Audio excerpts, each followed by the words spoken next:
Hey, what's up mga ka-Ice Master? Magandang araw at kumusta kayo? So merong lumabas ngayon lang mga idol no na isang Twitter post ng isang page ng boxing din na si Master Ship Boxing mga idol no, na ang Inoue versus Casimero daw ay niluluto na. So hindi natin alam kung saan galing yung source niya, kung legit ba ito o katang isip lang niya for the vlog, di natin alam mga idol eh. Pero hindi ko pa natatanong yung mga kaibigan natin kung meron na bang usap-usapan na ganyan. Kung meron man siguro, baka sikreto pa. So ayaw ko na rin tanungin. Nagbase lang ako mga idol sa isang post sa Twitter mga idol no. Kung sino man yung tawag nito, yung source niya, sana legit at syempre matagal na nating hinahanap yan. Kumbaga matagal na nating hinihintay. 6 years in making mga idol no, kasi dapat 2020 tapos na yan. Pero dahil nga sa pandemic hindi natuloy, at ito sana ngayon mga idol, sana matuloy na to. At ito na nga mga idol, kumalat na tong post na to no, na marami nang nag-share dito ng mga vlogger na Casimero versus Inoue niluluto na. Pwede rin naman kasing may sinabi si Cuadro Alas nung katapos ng laban niya kasi nagbabalak ng umakyat si Naoya Inoue sa featherweight division. Kaya sinabi ni Cuadro Alas, kung gusto mo ng tune up, willing daw si Cuadro Alas tune up fight sa featherweight division mga idol. Pwedeng catch weight, pwedeng 125, 124 sila maglaban.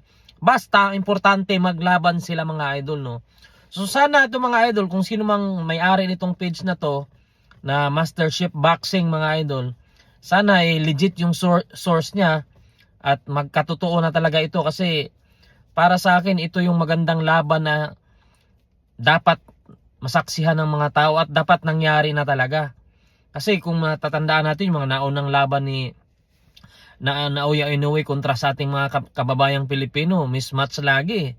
Tapales, Dasmariñas, sino pang iba? Donaire 1 versus Naoya Inoue, medyo nagkaroon ng magandang bakbakan yun. Pero pagdating sa rematch nila, mismatch na rin. Kumbaga, kabisado na ni Inoue yung galawan ni Donaire. Yun na nga, na rin, may edad na rin si Nonito nun.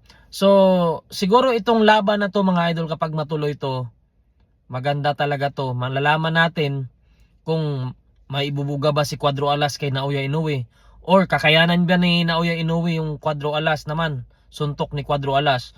Syempre, ang training ni Cuadro Alas dito, hindi biro dapat.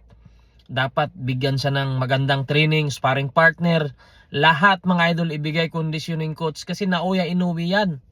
Kapag matalo ni Cuadro Alas yan, instant pound for pound si Casimero, di ba? Gaya ng sinabi ko, pwedeng mangyari kay Inoue yung nangyari kay Roman Chocolatito Gonzales no. Kasi out of nowhere noon si Rong Bisay, biglang naglaban sila ni Roman Gonzales na sikat, pound for pound fighter.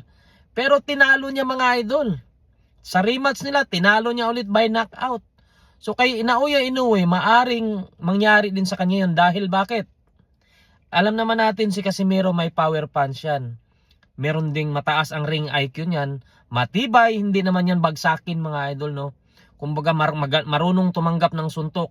Nang malalakas na suntok, kinakain lang niya mga idol. Kaya yung style niya mga idol at yung kapasidad niya bilang isang boksingero ay kaya talagang talunin sa Naoya Inoue sa tamang game plan mga idol at kondisyon.